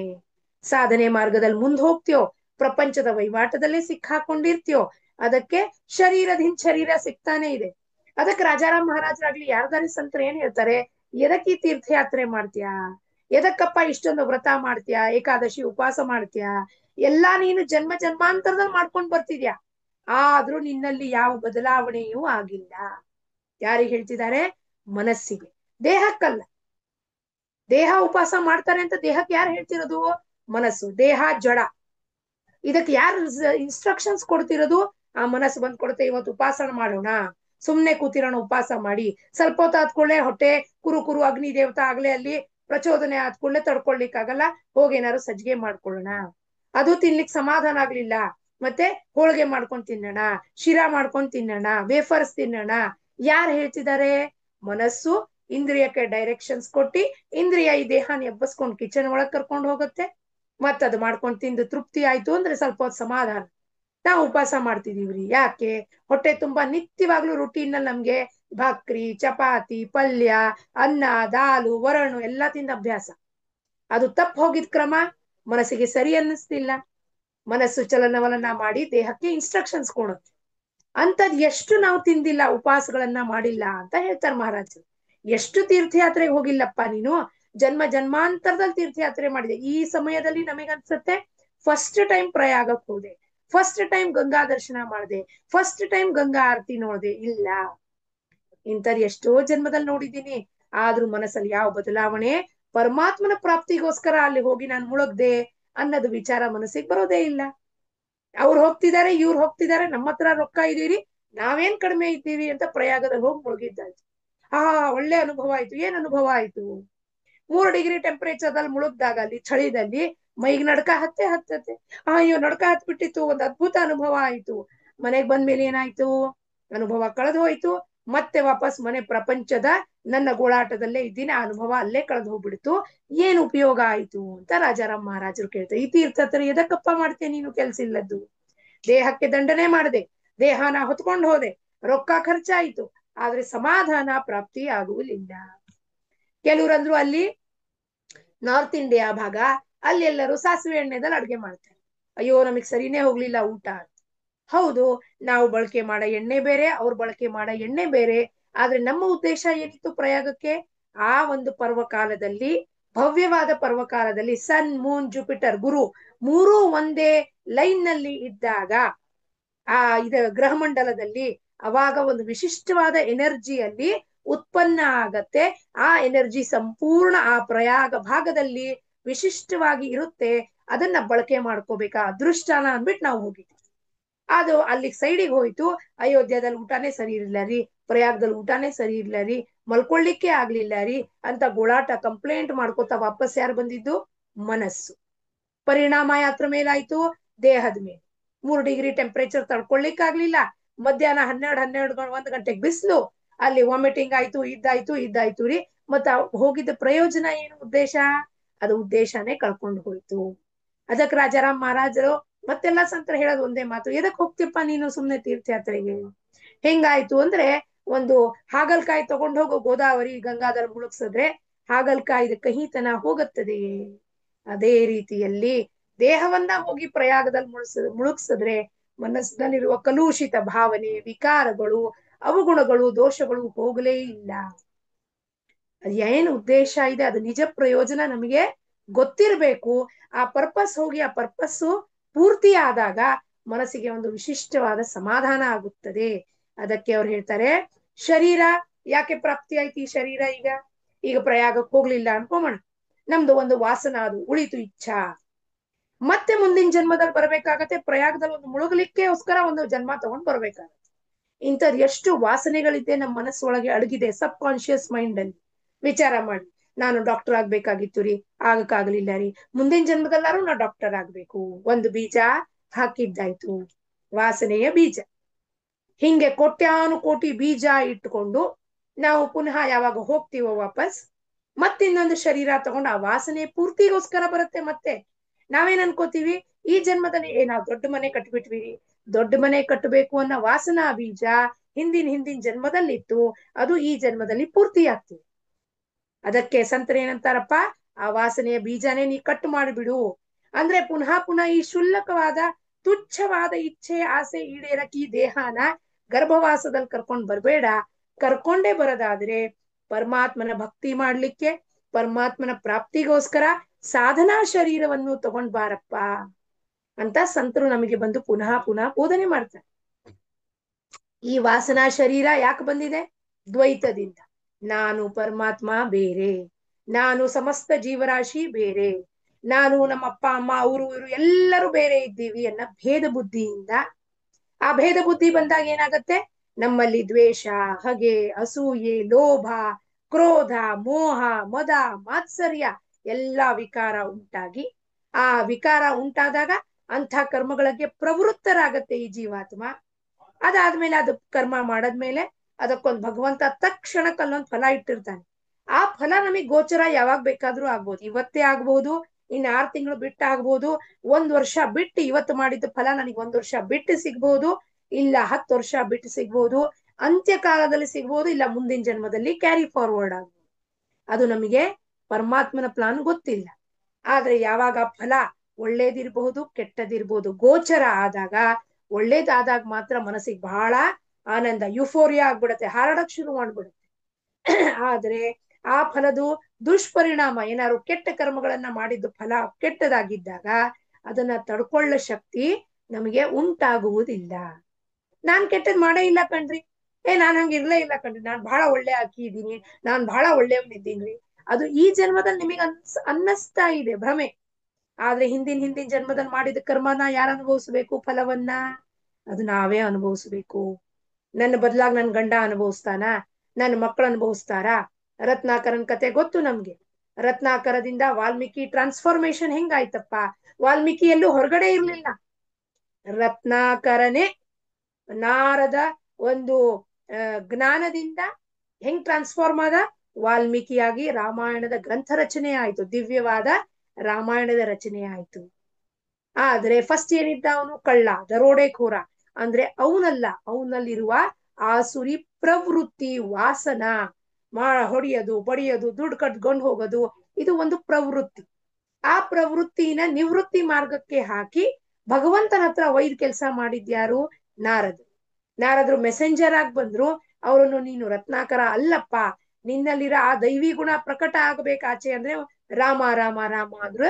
ಅವ್ರು ಮರ ಮರ ಮರ ಮರ ಅನ್ಕೋತಾ ವಾಲ್ಮೀಕಿ ಆಗೋದು. ಅಂದ್ರೆ ಇದು ಈ ಟ್ರಾನ್ಸ್ಫಾರ್ಮೇಶನ್ ಆಗ್ಲಿಕ್ಕೆ ಸಾಧ್ಯತೆ ಪ್ರತಿಯೊಂದು ಜೀವರಾಶಿಯಲ್ಲಿದೆ. ಪ್ರತಿಯೊಂದು ಜೀವರಾಶಿಗೂ ಅರಿವಿಗೆ ತಂದ್ಕೊಡೋನ್ ಯಾರು? ಸದ್ಗುರುನಾಥ. ನೀನು ಈ ದೇಹ ಮನಸ್ಸು ಬುದ್ಧಿ ಅಲ್ಲಪ್ಪ, ನನ್ನ ಸ್ವರೂಪವೇ ಹೊಂದಿರುತ್ತೀಯ, ನನ್ನ ಸ್ವರೂಪ ನನ್ನ ಅಂಶನೇ ನೀನು, ನಾನೇ ನಿನಗೆ ಪೃಥ್ವಿ ಮೇಲೆ ಕಳಿಸಿದೀನಿ, ನನ್ನ ತರ ಬಾಳಿ ಬದುಕಿ ಯಾವಾಗ್ಲೂ ಆನಂದದಲ್ಲಿರಪ್ಪ. ಪರಮಾತ್ಮ ಗುಡಿದಲ್ಲಿ ಹೋದ್ರೆ ಪರಮಾತ್ಮ ನಮ್ಮನ್ನೇನಾರು ಮಾತಾಡಿಸ್ತಾನ? ನೀವು ಏನ್ ಒಳ್ಳೆ ಹಾರ ಹಾಕಿದ್ರು ಅವನೇನ್ ಸ್ಮೈಲ್ ಕೊಡೋದಿಲ್ಲ, ಅವನು ಸುಮ್ನೆ ತಟಸ್ಥನ ಕೂತಿರ್ತಾನೆ. ಕೈ ಒಂದ್ ಹಿಂಗ್ ಇಟ್ಕೊಂಡೇನ್ ಆಶೀರ್ವಾದ ಮಾಡಕ್ಕೆ, ಇನ್ನೊಂದ್ ಕೈಲಿ ಶಂಖ ಚಕ್ರ ಗದ ಇಟ್ಕೊಂಡ್ ಕೂತೇನ ಸುಮ್ನೆ ಕೂತಿರ್ತಾನ ತಟಸ್ಥನಾಗಿ. ರಿಯಾಕ್ಷನ್ ಕೊಡ್ತಾನ? ಆರತಿ ತಟ್ಟೆದಲ್ಲಿ 5 ರೂಪಾಯಿ ಹರ್ಕ ನೋಟ್ ಹಾಕಿದ್ರು ಅವ್ನು ಏನು ಹೇಳೋದಿಲ್ಲ. ಚಿಲ್ರೆ 1 ರೂಪಾಯಿ ಪರ್ಸ್ ತೆಗೆದ್ ನೋಡಿದ್ರೆ 500 ಇಟ್ಕೊಂಡ್ ಬಂದಿರ್ತೀವಿ, ಆದ್ರೆ ಚಿಲ್ರೆ ಹುಡುಕ್ತಾ ಕೂತಿರ್ತೀವಿ. ಇಂಥ ಒಂದು ಬುದ್ಧಿ ನೋಡ್ಬಿಟ್ಟು ಪರಮಾತ್ಮ ನನ್ನದೇ ಕೊಟ್ಟಿರೋದು ಎಲ್ಲಾ ಪಂಚಮಹಾಭೂತದ ರಿಸೋರ್ಸ್ ನಿನಗ್ ಕೊಟ್ಟಿದೀನಿ, ನನ್ನ ವಸ್ತು ಕೊಡ್ಲಿಕ್ಕೆ ಇಷ್ಟೊಂದು ಯೋಚನೆ ಮಾಡ್ತೀನಪ್ಪ ಅಂತ ನೋಡ್ತಾ ಕೂತಿರ್ತಾನ ತಟಸ್ಥನಾಗಿ, ಸಾಕ್ಷಿ ಭಾವನಾಗಿ. ಆದ್ರೆ ಒಂದು ಅವನು ಮಾತಾಡುವುದಿಲ್ಲ. ಪರಮಾತ್ಮ ಇದನ್ನೇ ನಮಗೆ ಹೇಳೋದು, ನಿನ್ನ ಜೀವನದಲ್ಲೂ ಕೂಡ ನಿನಗೆ ಅರಿವು ಉಂಟಾದ್ಮೇಲೆ ಸಾಕ್ಷಿ ಭಾವದಿಂದ ಎಲ್ಲವನ್ನೂ ನೋಡು. ಜೀವನದ ಘಟನೆಗಳನ್ನ, ಕ್ರಮಗಳನ್ನ, ಯಾಕೆ ಆಗ್ತಿದೆ ನನ್ನ ಜೀವನದಲ್ಲಿ, ಪರಮಾತ್ಮ ಹಿಂಗ್ ಯಾಕೆ ಉಂಟು ಮಾಡ್ತಿದ್ದಾನೆ ಅಂತ ಪ್ರಶ್ನೆ ಮಾಡ್ಬೇಡ, ಸ್ವೀಕಾರ ಮಾಡು. ಏನ್ ಬರುತ್ತೋ, ಸುಖ ಬಂದ್ರೆ ಸುಖ ಅನುಭವಿಸು, ದುಃಖ ಬಂದ್ರೆ ದುಃಖಾನು ಆನಂದದಿಂದ ಅಂದ್ರೆ ತಟಸ್ಥ ಭಾವನೆಯಿಂದ, ಎರಡೂ ಸಮತ್ವ ಭಾವದಿಂದ ಅನುಭವಿಸು. ಸುಖಾನೇ ಬೇಕು, ದುಃಖ ನನಗ್ ಬೇಡೇ ಬೇಡ ಅಂದ್ರೆ ಅಂತ ಕರ್ಮಗಳನ್ನೇ ನಾವು ಮಾಡ್ಬೇಕಾಗಿತ್ತು. ಒಬ್ಬರ ನಿಂದನೆ ಮಾಡಬಾರ್ದು, ಒಬ್ಬರ ಪ್ರಾರಬ್ಧ ಕೈ ಹಾಕಬಾರ್ದು, ಬೇರೆಯವ್ರಿಗೆ ಜ್ಞಾನದ ಮಾತು ಹೇಳ್ಬಾರ್ದು. ಎಲ್ಲಿಂದ? ಮನೆಯಿಂದ ಹಿಡಿದು ಆಚೆ ತನಕ, ನಮ್ಮ ಮಕ್ಕಳಿಂದ ಹಿಡಿದು ಆಚೆ ಯಾರ ಆಪ್ತೇಷ್ಟರಿದ್ದಾರೋ ಎಲ್ಲರನ್ನೂ ಕೂಡಿ, ತಮ್ಮ ಇರ್ಬೋದು, ತಂಗಿ ಇರ್ಬೋದು, ಅತ್ತಿಗೆ ಇರ್ಬೋದು, ವೈನಿ ಇರ್ಬೋದು, ಅತ್ತೆ ಇರ್ಬೋದು, ಮಾವ ಇರ್ಬೋದು, ಅಪ್ಪ ಅಮ್ಮ ಯಾರಿದ್ರೂ ಕೂಡ ಯಾರಿಗೂ ಒಂದು ಮಾತು ಹೇಳ್ದನೆ, ಅಧಿಕಾರ ಚಲಾಯಿಸ್ದಲೇನೆ ಸಮತ್ಭವ ಭಾವದಿಂದ, ಶಾಂತ ಸ್ವಭಾವದಿಂದ, ಸಮಾಧಾನದಿಂದ ಎಲ್ಲಾ ಸಿಚುವೇಶನ್ಸ್ ನ ಫೇಸ್ ಮಾಡಿ ಭಗವಂತನಲ್ಲಿ ಮನಸ್ಸನ್ನ ತೊಡಗಿಸ್ಬೇಕು. ಅದಕ್ಕೆ ಅವ್ರು ಹೇಳ್ತಾರೆ, ಈ ಮತ್ಸರ ರೂಪಿ ವಿಕಾರನ ತ್ಯಾಗ ಮಾಡ್ದಲೇ ಹೊರತು ನಮಗೆ ಭಕ್ತಿ ಬರ್ಲಿಕ್ಕೆ ಸಾಧ್ಯತೆ ಇಲ್ಲ. ಭಕ್ತಿ ಮಾಡ್ತೀವಿ ಅಂತ ನಮ್ಮ ಭ್ರಮೆ ಉಂಟು. ಅಲ್ಲಿ ಭಗವಂತನ ಭಕ್ತಿ ಮಾಡೋದು, ಪೇಡ ಏರ್ಸೋದು, ಹಾರ ಏರ್ಸೋದು, ಇಲ್ಲಿ ಬಂದ್ಬಿಟ್ಟು ಹೊರಗಡೆ ಗುಡಿಯಿಂದ ಆಚೆ ಬಂದ ಕೂಡ್ಲೆ ಒಬ್ಬರಿಗೆ ಫೋನ್ ಮಾಡಿ ಬೈಯೋದು, ನಿಂದನೆ ಮಾಡೋದು, ಪ್ರಾಂಗಣದಲ್ಲೇ, ಭಗವಂತನ ಗುಡಿಯ ಪ್ರಾಂಗಣದಲ್ಲೇ ಅವಾಚ್ಯ ಶಬ್ದವನ್ನು ಪ್ರಯೋಗ ಮಾಡೋದು. 100 ಅಲ್ಲಿ 90 ಅನ್ಕೋಣ, 19 ಜನ ಇದನ್ನೇ ಮಾಡ್ತಿರ್ತಾರೆ. ಪ್ರಾಂಗಣದಲ್ಲಿ ನಿಂತ್ಕೊಂಡು ಯಾರಿಗೋ ಆಫೀಸ್ನಲ್ಲಿ ಯಾರಿಗೋ ಫೋನ್ ಮಾಡಿ ಬೈಯೋದು, ನಿಂದನಾ ಮಾಡೋದು. ಯಾಕೆಂದ್ರೆ ಅಲ್ಲಿ ಗುಡಿ ಒಳಗಿರೋ ತನಕ ನನಗೆ ಭಗವಂತನಿಂದ ಭಯ ಇತ್ತು. ಇನ್ನೇನ್ ಗುಡಿಯಿಂದ ಆಚೆ ಬಂದ ಕೂಡಲೇ ಭಗವಂತ ಎಲ್ಲಿದ್ದಾನ್ರಿ, ನನ್ ಕಣ್ಮುಂದ್ ಇಲ್ವಲ್ಲ. ಸರ್ವ ವ್ಯಾಪಕನಾದ ಭಗವಂತ ಎಲ್ಲಾ ಕಡೆಯೂ ಸಾಕ್ಷಿ ಭಾವದಿಂದ ನನ್ನ ಮಾತನ್ನ ಕೇಳಿಸ್ಕೋತಾ ಇದ್ದಾನೆ ಅನ್ನೋದು ನನಗೆ ಅರಿವಿಲ್ಲ. ಆ ಕರ್ಮ ಮಾಡಿದ್ದನ್ನ ನಾನು ಅನುಭವಿಸ್ಬೇಕು. ಅದಕ್ಕೆ ಅವರಂತಾರೆ, ಇದನ್ನ ತ್ಯಾಗ ಮಾಡದಲ್ಲೇ ಹೊರತು ಭಕ್ತಿ ರೂಪಿ ಗುಡಿಯನ್ನು ಅಲ್ಲಿ ಮಹಾರಾಷ್ಟ್ರದಲ್ಲಿ ಒಂದು ಕೋಲಿಗೆ ಒಂದು ಸೀರೆ ಉಡಿಸಿ ತಾಮ್ರದ ತಮ್ಗೆಯನ್ನು ಉಲ್ಟಾ ದಬ್ಬ ಹಾಕಿ ಅದನ್ನ ಎತ್ತರಕ್ಕೆ ಏರಿಸ್ತಾರ ಮನೆ ಮೇಲೆ. ಯಾಕಪ್ಪ ಅಂದ್ರೆ ಎತ್ತರಕ್ಕೆ ಏರಿಸುವುದ ಸಂಕೇತ ಏನಪ್ಪಾ ಅಂದ್ರೆ ನಮ್ಮ ಸಾಧನ, ನಮ್ಮ ಜೀವನ ಯಾವಾಗ್ಲೂ ಊರ್ಧ್ವ ರೇತಕ್ಕೆ ಹೋಗಲಿ. ಈ ಜೀವನ ಯಾಕೆ ಕೊಟ್ಟಿದ್ದಾನೆ ಪರಮಾತ್ಮ? ಆನಂದಕ್ಕೆ. ಅಂದ್ಮೇಲೆ ನಾವು ಯಾವ ರೀತಿಯಲ್ಲಿ ಜೀವನ ಬದುಕು ಮಾಡಿದ್ರೆ ಊರ್ಧ್ವರೇತಕ ಆನಂದ ಹೋಗುತ್ತೆ, ಕೆಳಮಟ್ಟದಲ್ಲಿ ಇರಬಾರದು, ದುಃಖಿತರಾಗಿರಬಾರದು, ಸಂಸಾರ ಎಂಬುವ ಕೊಚ್ಚೆದಲ್ಲಿ ಹೊರಳಾಡಬಾರದು. ಅದರಿಂದ ಮೇಲೆ ಬಂದು ಕಮಲದಂತೆ ನಿಸ್ಪೃಹನಾಗಿ ನಾನು ಬದುಕಬೇಕು. ಕಮಲಕ್ಕೆ ನಾವು ನೋಡ್ತೀವಿ, ಒಂದ್ ನೀರಿನ ಹನಿ ಕೂಡ ಅಂಟುಕೊಳ್ಳೋದಿಲ್ಲ, ಅಷ್ಟು ನಿಸ್ಪೃಹತೆಯಿಂದ ಅದು ಕಮಲ ಅರಳತ್ತೆ. ಅದರಂತೆ ನಾವು ಕೂಡ ಪರಮಾತ್ಮನ ಅಂಶ ಅಂದ್ಮೇಲೆ ಆ ಕಮಲದಂತೆ ನಾವು ಬದುಕಬೇಕೇ ವಿನಃ ಕಮಲಕ್ಕೆ ನಾವು ಎಷ್ಟೇ ನೋಡಿದ್ರು ಅದಕ್ಕೆ ಒಂದು ಕೆಸರು ಅಂಟಿರೋದಿಲ್ಲ. ಆ ಸ್ಟೆಮ್ಗೂ ಕೂಡ ನೀವು ಕಿತ್ತದ್ರೆ ಅದಕ್ಕೆ ಒಂದು ಕೆಸರು ಅಂಟಿರೋದಿಲ್ಲ. ಆ ರೀತಿಯಲ್ಲಿ ಕಮಲ ಬದುಕತ್ತೆ. ಪರಮಾತ್ಮ ಹೇಳುತ್ತಾನೆ ಸಂತರ ಮುಖಾಂತರ, ನೀನು ಕಮಲಾನೇನಪ್ಪ, ಕಮಲದಂತೆ ಬದುಕು, ಯು ಆರ್ ಡಿವೈನ್ ಅಂತ ಹೇಳ್ತಾರೆ ಗುರುಗಳು ಬಂದು. ಡಿವೈನ್ ಅಂದ್ರೆ ದೈವಿ ಗುಣಗಳನ್ನು ಹೊಂದಿದೆ ಈ ಜೀವಾತ್ಮ. ಅದನ್ನ ಚಿಂತನ ಮಾಡಿ ಶೋಧನೆ ಮಾಡಿ ನಿನ್ನನ್ನ ನೀನ್ ಯಾರು ಅಂತ ಶೋಧನೆ ಮಾಡದ್ಮೇಲೆ ಆ ಗುಣಗಳಲ್ಲಿ ಸಂವರ್ಧನೆ ಮಾಡ್ಕೊಂಡು ಊರ್ಧ್ವ ರೇತಕ್ಕೆ ಹೆಚ್ಚು ಹೆಚ್ಚು ಉನ್ನತ ಸ್ಥಿತಿಯಲ್ಲಿ ಇರಪ್ಪ. ಅಂದ್ರೆ ದೇಹ ಬುದ್ಧಿಯಿಂದ ಆತ್ಮ ಬುದ್ಧಿಯಲ್ಲಿ ಸದಾ ನೆಲೆಸು, ಯಾವಾಗ್ಲೂ ಆನಂದದಲ್ಲೂ ಪ್ರಸನ್ನ ಚಿತ್ತನಾಗಿರು. ಯಾಕೆ? ಪರಮಾತ್ಮ ಈ ದೇಹ ಕೊಟ್ಟಿದ್ದಾನೆ, ಇದರಲ್ಲಿ ಉಸಿರನ್ನ ಕೊಟ್ಟಿದ್ದಾನೆ, ಸಂಪೂರ್ಣ ಸುಂದರವಾದ ಸೃಷ್ಟಿಯ ನೋಡ್ಲಿಕ್ಕೆ ಮತ್ತೊಂದು ದಿವಸವನ್ನ ಅವಕಾಶ ಮಾಡಿಕೊಟ್ಟಿದ್ದಾನೆ. ಅಂದ ಮೇಲೆ ನಾನು ಏನ್ ಮಾಡಬೇಕು? ಅವನಿಗೆ ಧನ್ಯತೆ ಭಾವವನ್ನು ಅರ್ಪಿಸ್ಲಿಕ್ಕೆ ಏನ್ ಮಾಡ್ಬೇಕಪ್ಪ? ಥ್ಯಾಂಕ್ ಯು ಹೇಳ್ಬೇಕು. ಆ ಇಂಗ್ಲಿಷ್ ನಲ್ಲಿ ಥ್ಯಾಂಕ್ ಯು ಅನ್ನಕ್ಕೆ ನಾವು ಕನ್ನಡದಲ್ಲಿ ಏನ್ ಮಾಡ್ತೀವಿ? ಸ್ತೋತ್ರ ಪಠಣೆ ಮಾಡ್ತೀವಿ, ಸತ್ಸಂಗಕ್ಕೆ ಹೋಗ್ತೀವಿ, ಭಜನೆ ಕೀರ್ತನೆ ಮಾಡ್ತೀವಿ, ಕಾಕಡಾರತಿ ಮಾಡ್ತೀವಿ, ಅಭಂಗಗಳನ್ನ ಹೇಳ್ಕೋತೀವಿ, ನಾಮಜಪವನ್ನು ಮಾಡ್ತೀವಿ. ಇದೆಲ್ಲ ಏನು? ಒಂದು ರೀತಿಯಲ್ಲಿ ನಾವು ಅವನಿಗೆ ಧನ್ಯತೆ ಭಾವವನ್ನು ಸಲ್ಲಿಸುವುದು. ಅಪ್ಪ ಇಷ್ಟು ಒಂದು ವಸ್ತು ಅಲ್ಲ, ಇಷ್ಟೊಂದೆಲ್ಲ ಕೊಟ್ಟಿದ್ಯಲ್ಲಪ್ಪ, ಅಗಣಿತ, ಕೌಂಟ್ ಮಾಡಕ್ಕಾಗಲ್ಲ ಅಷ್ಟು ಸೌಕರ್ಯವನ್ನು ನನಗೆ ಕೊಟ್ಟಿದ್ಯಾ. ಅಂದ್ಮೇಲೆ ಈ ದೇಹದ ಮುಖಾಂತರ, ಈ ವಾಣಿ ಮುಖಾಂತರ, ಈ ಕಣ್ಣಿನ ಮುಖಾಂತರ ನಾನು ಏನ್ ಮಾಡ್ಲಿಕ್ಕೆ ಸಾಧ್ಯತೆ ಇದೆ? ನಿನ್ನನ್ನ ಧನ್ಯತೆ ಭಾವ, ನಿನ್ನ ಕೊಂಡಾಡಬೇಕು, ನಿನ್ನನ್ನ ನೋಡ್ಬೇಕು, ನಿನ್ನ ನಾಮವನ್ನ ಕೇಳಿಸ್ಕೋಬೇಕು. ಅಷ್ಟಕ್ ಮಾತ್ರ ಈ ದೇಹ ಪೃಥ್ವಿ ಮೇಲೆ ಬಂದಿದೆ. ಅಂದ್ರೆ ಭಗವಂತನ ಭಕ್ತಿ ಮಾಡೋದು ಅಂದ್ರೆ ಏನು? ಭಗವಂತನ ವರ್ಚಸ್ವ. ನೀನು ಸಾರ್ವಭೌಮ, you are the head, priority, ಸೂತ್ರಧಾರ ಅಂತ ನಾವು ಹೇಳ್ತೀವಿ ಅವನಿಗೆ. ಆದ್ರೆ ಜೀವನದಲ್ಲಿ ಘಟನೆ ಬಂದ ಕೂಡಲೇ ಸೂತ್ರ ನಮ್ ಕೈ ಕಿತ್ಕೊಂಡ್ಬಿಟ್ಟು ನಾನೇ ಡಿಸೈಡ್ ಮಾಡ್ಬಿಡ್ತೀನಿ. ನಾನು ಏನ್ ಡಿಸೈಡ್ ಮಾಡಿದ್ರು ಕೂಡ ಆಗುವ ಘಟನೆ ಅದೇ ರೀತಿಯಲ್ಲಿ ನಡೆಯುತ್ತದೆ. ನಾವ್ ಎಷ್ಟೇ ತಳ್ಕೊಂಬಳ್ಕ ಮಾಡಿದ್ರು ಚೇಂಜ್ ಮಾಡ್ಲಿಕ್ಕೆ ಸಾಧ್ಯತೆನೇ ಇಲ್ಲ. ಮನಸ್ಸಿಗೆ ಕಷ್ಟ ಆಗತ್ತೆ, ದುಃಖ ಆಗತ್ತೆ, ಆದ್ರೆ ಅದನ್ನ ಒಪ್ಕೊಂಡ್ಬಿಟ್ರೆ ಪರಮಾತ್ಮ ಹೌದು ಇಂದಿನ ನಿನ್ನ ಇಚ್ಛೆ ಅಂತೆ ನೀನ್ ಮಾಡಿದ್ಯಪ್ಪ ಅಂದ ಕೂಡ್ಲೆ ಆ ಏನು ನಮಗೆ ನೋವು ಆಗ್ತಿದೆಯೋ ಒಪ್ಕೊಂಡಾಗ ನೋವೆಲ್ಲ ಹೋಗ್ಬಿಡತ್ತೆ, ಸಮಾಧಾನ ಆಗುತ್ತದೆ. ಚಿತ್ತದಲ್ಲಿ ವಿಷಯವನ್ನು ತೆಗೆದುಹಾಕಿ ಅಲ್ಲಿ ಭಕ್ತಿಯಿಂದ ಅಂತರಂಗದಲ್ಲಿ ಯಾರನ್ನ ಪ್ರತಿಷ್ಠಾಪನೆ ಮಾಡಬೇಕು? ರಾಮನನ್ನ ಪ್ರತಿಷ್ಠಾಪನೆ ಮಾಡಬೇಕು. ಅಂದ್ರೆ ಭಗವಂತನ ಪ್ರತಿಷ್ಠಾಪನೆ ಮಾಡೋದು ಅಂದ್ರೆ ಏನಪ್ಪಾ? ಹೆಂಗ್ರಿ ಪ್ರತಿಷ್ಠಾಪನೆ ಮಾಡೋದು? ಈಗ ಭಗವಂತನನ್ನ ಎಲ್ಲಿ ಮೂರ್ತಿ ಕೂಡಿಸ್ಲಿ ಒಳಗೆ? ಅಂದ್ರೆ ಅವನ ನಾಮವನ್ನು, ಆ ನಾಮ ನಿರ್ಗುಣ ನಾಮ, ಈಗ ನಾಮವನ್ನು ಇಲ್ಲಿ ಕೂಡ್ಸಿದ್ರೆ ಸದಾ ಕಾಲ ನಾಮ ನಡೀತಾ ಇದೆ ಹೃದಯದಲ್ಲಿ. ಏನಾಗತ್ತವಾಗ? ಕಣ್ ಮುಚ್ಕೊಂಡ್ರೆ ನಿಮಗೆ ಅವನ್ ಸಗುಣ ರೂಪಾನೇ ಕಾಣಿಸುತ್ತೆ. ಪರಮಾತ್ಮನ ಮೂರ್ತಿ ಗೋಂದಾವಲಯದಲ್ಲಿ ಹೆಂಗಿದೆ, ಬಾಬುಳಗಾವದಲ್ಲಿ ಹೆಂಗಿದೆ, ಅಗಡಿನಲ್ಲಿ ಹೆಂಗಿದೆ, ಮುರುಗೋಡಲ್ಲಿ ಹೆಂಗಿದೆ, ನೀವು ಕಣ್ ಮುಚ್ಕೊಂಡು ಚಿದಂಬರ ಚಿದಂಬರ ಅಂತ ಕೂಡ್ಲೆ ಆ ಮೂರ್ತಿ ಗಮನಕ್ಕೆ ಬರುತ್ತೆ. ಅಂದ್ರೆ ಅವನ ಸಗುಣ ರೂಪ, ನಿರ್ಗುಣ ರೂಪ ಎಲ್ಲವೂ ಆ ನಾಮದಲ್ಲಿ ಅಡಗಿದೆ. ನಾ ಕಣ್ ಮುಚ್ಚಿದ್ರೆ ಏನು ಕಾಣಿಸೋದಿಲ್ಲ, ನಿರ್ಗುಣ ನಿರಾಕಾರ ರೂಪ.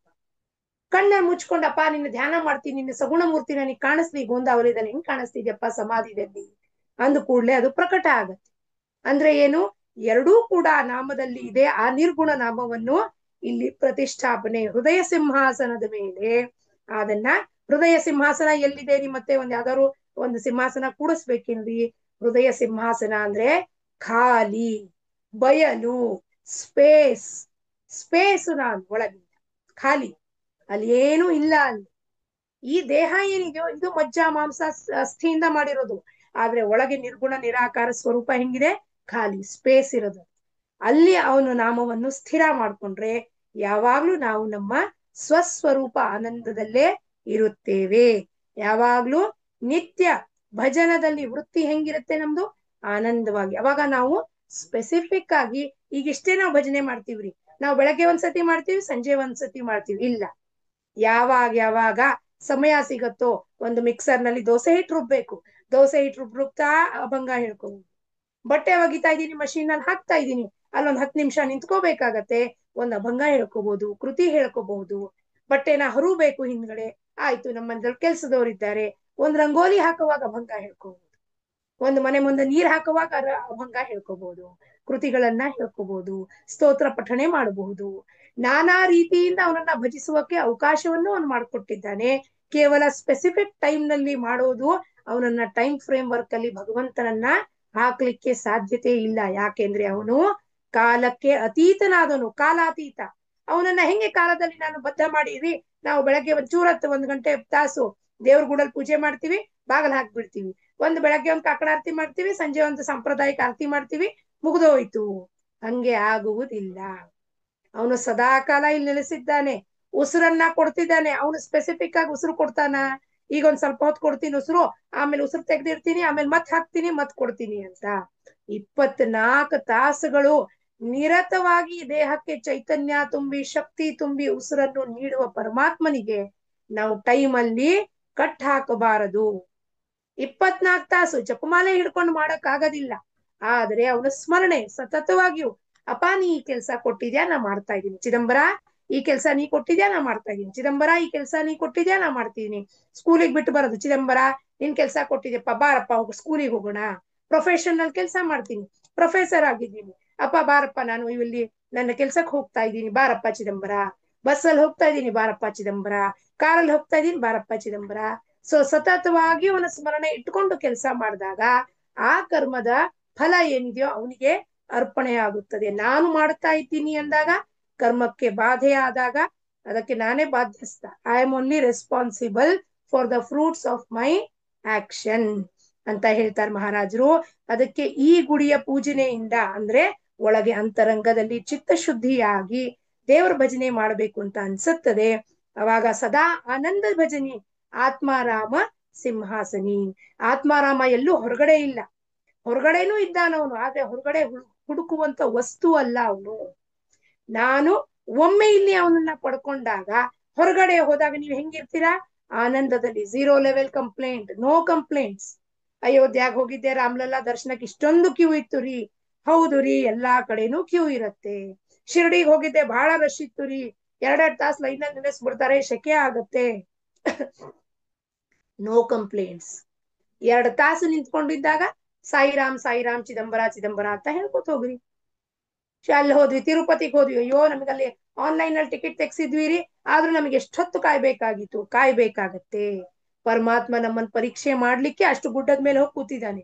ಏನಪ್ಪಾ ಮಾಡ್ತಾನೆ ಇವನು? ಆನ್ಲೈನ್ ಟಿಕೆಟ್ ಕೊಟ್ರು ನಮಗೆ ಬೇಗ ದರ್ಶನ ಕೊಡೋದಿಲ್ಲ. ಅಂದ್ರೆ ಏನು? ತಾಳ್ಮೆ ಇದೆಯೋ ಇಲ್ವೋ? ದುಡ್ಡಿದೆ ಅನ್ಬಿಟ್ಟು ನೀನು ಆನ್ಲೈನ್ ಟಿಕೆಟ್ ತೆಗೆಸ್ಬಿಟ್ಟೆ, ಸ್ಪೆಷಲ್ ಲೈನ್ ನಲ್ಲೂ ನೀನ್ ನಿಂತ್ಕೋಬೇಕಾತ 5 ತಾಸು. ಯಾಕೆ? ದುಡ್ಡಿದೆ ಅನ್ನೋದು ಅಹಂಭಾವ ತೋರಿಸ್ಬೇಡ. ನನ್ನ ದರ್ಶನಕ್ಕೆ ನೀನ್ ಬರ್ತಾ ಇದೀಯಾ, ನಿನ್ನಂತಾರೆ ಪಾಪ ಎಲ್ಲಾ ಜನರು ಬರ್ತಾ ಇದಾರಲ್ಲಿ, ಎಲ್ಲಾ ಜನರು ಅಲ್ಲಿ ಜನರಲ್ ಕ್ಯೂನಲ್ಲಿ ಬರ್ತಿದ್ದಾರೆ, ಅವ್ರಿಗೂ ದರ್ಶನದ ಹಂಬಲಕ್ಕೆ ಬರ್ತಿರೋದು.